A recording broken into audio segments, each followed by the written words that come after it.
L'actualité a une nouvelle fois été marquée cette semaine par de fortes tensions sécuritaires, des enjeux politiques majeurs, mais aussi plusieurs faits culturels, sociaux et sportifs qui ont retenu l'attention en Haïti et à l'international.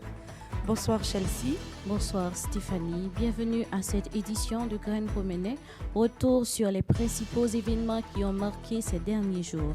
Opération policière dans la plaine du cul-de-sac, inquiétude autour de la situation humanitaire, culture haïtienne à Cannes, santé mondiale, sport et faits insolites. Merci de nous rejoindre pour ce nouveau numéro consacré au résumé de l'actualité de la semaine du 11 au 16 mai 2026. Voici les grands titres de cette édition. La tension sécuritaire persiste dans plusieurs zones de Port-au-Prince, notamment dans la plaine du cul-de-sac. La PNH multiplie les opérations à Pernier 17, Cazo, Carrefour Drouillard et Ténois contre les groupes armés. Médecins sans frontières suspend certaines activités à Cité-Soleil après qu'un employé a été blessé par balle. Le Premier ministre Alex Didier Fils-Aimé réunit un conseil des ministres extraordinaire sur la crise sécuritaire. Les ingénieurs haïtiens alertent sur l'état critique des routes menant à l'aéroport Toussaint Louverture. Des parents d'élèves dénoncent le blocage de fonds destinés à l'école Sœur Teresa de Calcutta. Le gouvernement lance à Pétionville une campagne citoyenne pour la protection de l'environnement. Des entreprises de la plaine du cul-de-sac s'inquiètent de l'insécurité autour de l'aéroport. En culture et société, toujours sur le plan local, le ministre de la Culture annonce qu'aucun jungle du Mondial 2026 n'a été retenu. L'ex-ministre Jean-Gary Denis appelle à mieux valoriser le patrimoine culturel haïtien. Le cinéma haïtien brille à Cannes avec Jessica Généus et Samuel Suffren. Le jeune Arialidji Lensiska Delis représentera Haïti à l'Union postale universelle. À l'international, Donald Trump reçu à Pékin pour un sommet stratégique avec la Chine. Le directeur de la CIA, John Ratcliffe, en visite exceptionnelle à La Havane. Une nouvelle flambée d'Ebola inquiète la République démocratique du Congo. L'OMS surveille une épidémie d'hantavirus liée au navire MV Ondius. 2 morts et plusieurs blessés après un accident maritime au Conquet en France. À Vancouver, l'intérêt pour le mondial 2026 reste limité à cause des coûts élevés. En sport, Melchi Dumornay élue meilleure joueuse de la saison en D1 féminine. Haïti dévoile sa liste de 26 joueurs, un mélange d'expérience et de jeunesse pour les prochaines échéances internationales. Le jeune haïtien Jesny Pierre, lui, relance son rêve mondial en Équateur. Arsenal et Manchester City poursuivent leur lutte pour le titre en Premier League. Luis Enrique marque l'histoire avec le PSG pendant que Didier Deschamps prépare le mondial. Installez-vous, le développement de ces titres, c'est pour vous tout de suite.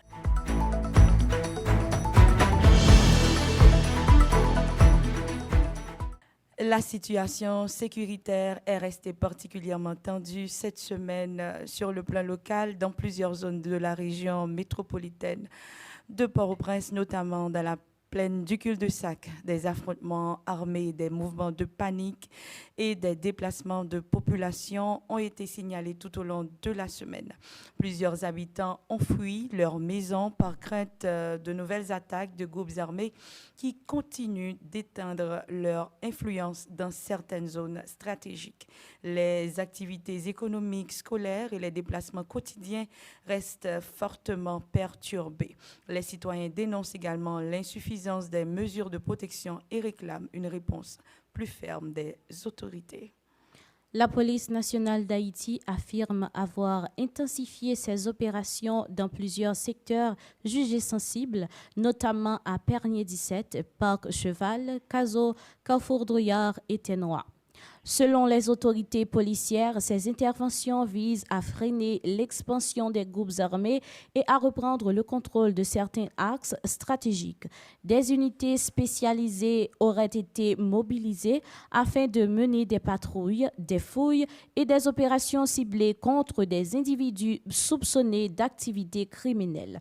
Malgré ces actions, les habitants continuent d'exprimer leurs inquiétudes face à la persistance des violences. L'organisation humanitaire Médecins sans frontières a annoncé la suspension partielle de certaines de ses activités à Cité Soleil après qu'un membre de son personnel a été blessé par balle. L'incident s'est produit dans un contexte de violences armées persistantes qui compliquent considérablement l'accès aux soins pour la population.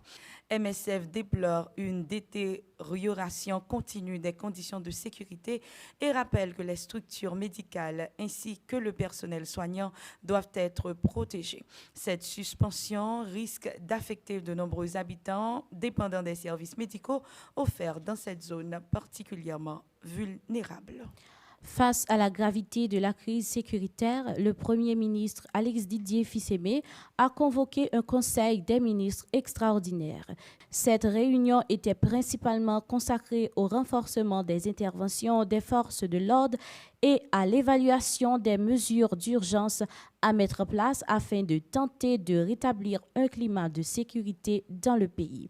Les autorités évoquent également la nécessité d'une meilleure coordination entre les institutions de sécurité et les partenaires internationaux. Le Collège national des ingénieurs et architectes haïtiens tire la sonnette d'alarme concernant l'état critique des routes menant à l'aéroport international Toussaint. L'organisation estime que la détérioration avancée des infrastructures routières nuit à la circulation, augmente les risques d'accidents et affecte l'image du pays auprès des visiteurs étrangers. Les ingénieurs demandent une intervention urgente des autorités afin de réhabiliter les principaux axes routiers stratégiques. L'Association des parents d'élèves d'Haïti dénonce le blocage de fonds destinés à l'École nationale complète Sœur Teresa de Calcutta. Selon l'association, cette situation compromet le fonctionnement de l'établissement et affecte directement les élèves ainsi que le personnel éducatif.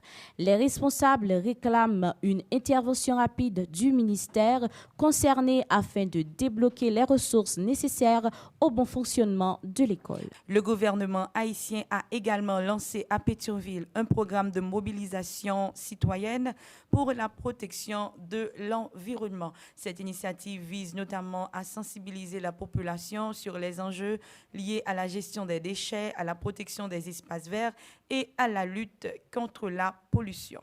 Les autorités souhaitent encourager une participation plus active des jeunes, des organisations communautaires et des collectivités locales. Le gouvernement a également lancé à Pétionville un programme de mobilisation citoyenne pour la protection de l'environnement. Plusieurs grandes entreprises installées dans la plaine du cul-de-sac dénoncent une détérioration du climat sécuritaire autour de l'aéroport international Toussaint-Louverture. Des responsables économiques affirment que l'insécurité affecte la circulation des marchandises, les investissements et le fonctionnement normal des activités commerciales. Certains opérateurs craignent également des impacts importants sur l'emploi et l'économie nationale si la situation continue de se détériorer. En culture et société encore sur le plan local, le ministère de la Culture et de la Communication a annoncé qu'aucune des œuvres soumises dans le cadre du concours pour le jungle officiel du Mondial 2026 n'a été retenue. Le ministère estime que les propositions reçues ne répondaient pas entièrement aux critères artistiques et techniques recherchés. Cette décision suscite déjà plusieurs réactions dans le milieu culturel où certains artistes réclament davantage d'accompagnement et de transparence. L'ancien directeur du ministère de la Culture, Jean-Gary Denis, appelle les autorités à mieux valoriser le patrimoine haïtien. Il insiste notamment sur l'importance de renforcer la diplomatie culturelle afin de promouvoir l'image d'Haïti à l'international à travers son art, son histoire et ses traditions. Selon lui, la culture peut jouer un rôle majeur dans le rayonnement du pays malgré les difficultés actuelles. Le cinéma haïtien continue de se faire remarquer sur la scène internationale grâce à la présence de Jessica Généus et Samuel Suffren au Festival de Cannes. Leur participation est perçue comme une avancée importante pour la visibilité du cinéma haïtien et une source de fierté pour de nombreux jeunes artistes du pays. À seulement 16 ans, Aria Lidji Lensiska Delis représentera Haïti lors d'un concours international organisé par l'Union postale universelle. Sa participation est saluée par plusieurs acteurs éducatifs qui voient en elle un symbole de jeunesse, d'intelligence et d'espoir pour le pays. Le temps d'essouffler un peu et à tout de suite pour les informations nous concernant sur le plan international.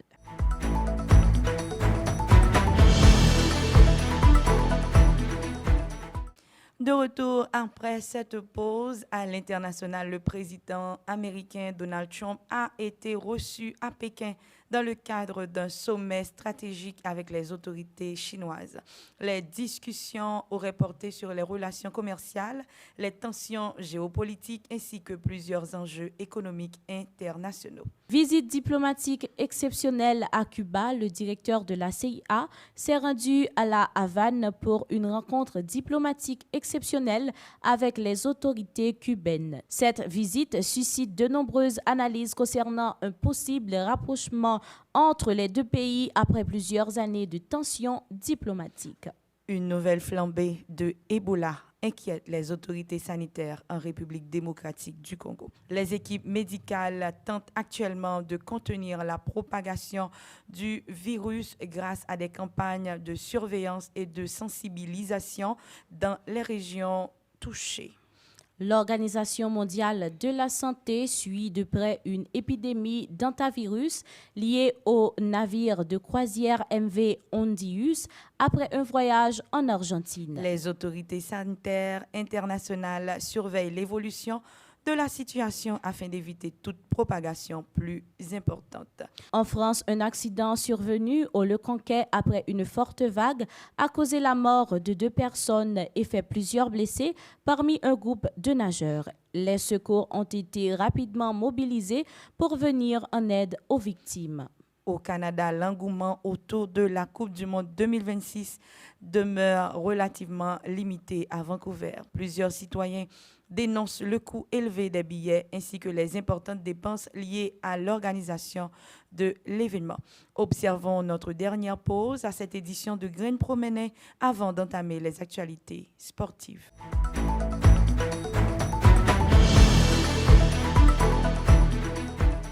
Merci d'être encore des nôtres. Cap sur les actualités sportives de la semaine. La sélection haïtienne de football a dévoilé une liste de 26 joueurs mêlant expérience et jeunesse. Dans les buts figurent Johnny Placide, Alexandre Pierre et Josué Duverger. En défense, on retrouve Carlens Arcus, Wilgens Poguin, Ricardo Adé, Jean-Kévin Duverne, Anne Delcroix, Quito Terre Monsi, Martin Expérience et Duc Lacroix. Au milieu de terrain figurent Josué Casimir, Leverton Pierre, Dominique Simon, Woudensky Pierre, Carlfred Sainté, Denley Jean-Jacques et Jean Ritner Bellegarde. Enfin, l'attaque est composée de Dukens Nazon, Franzi Pierrot, Ditson Lucius, Ruben Providence Yacine Fortuné, Wilson Isidore, Lenny Joseph et Derrick Étienne Jr. Cette sélection reflète un groupe complet et ambitieux, prêt à défendre les couleurs du pays. La footballeuse haïtienne Melchi Dumornay a été sacrée meilleure joueuse de la saison en D1 féminine après des performances remarquables tout au long du championnat. Cette distinction confirme son ascension parmi les grandes figures du football féminin international. Le patineur haïtien Jesny Pierre-Louis portera une nouvelle fois les couleurs d'Haïti sur la scène internationale. Il participera prochainement à une compétition d'inline freestyle à Quito, en Équateur, une étape importante dans sa quête de qualification pour les prochains championnats du monde. Une nouvelle opportunité pour l'athlète de faire rayonner le talent haïtien à l'international. Chaque rencontre devient décisive dans cette course au championnat particulièrement disputé. L'entraîneur Luis Enrique continue de marquer l'histoire avec le Paris Saint-Germain grâce à ses résultats impressionnants. De son côté, Didier Deschamps prépare activement la prochaine Coupe du Monde avec l'équipe de France. Ainsi s'achève cette édition de Graines Promenées. Merci de nous avoir accordé votre confiance pour parcourir avec nous l'essentiel de l'actualité nationale et internationale. Restez connectés à notre programmation pour ne rien manquer de nos prochaines éditions et de nos rendez-vous d'information. Merci de votre fidélité. Et à très bientôt.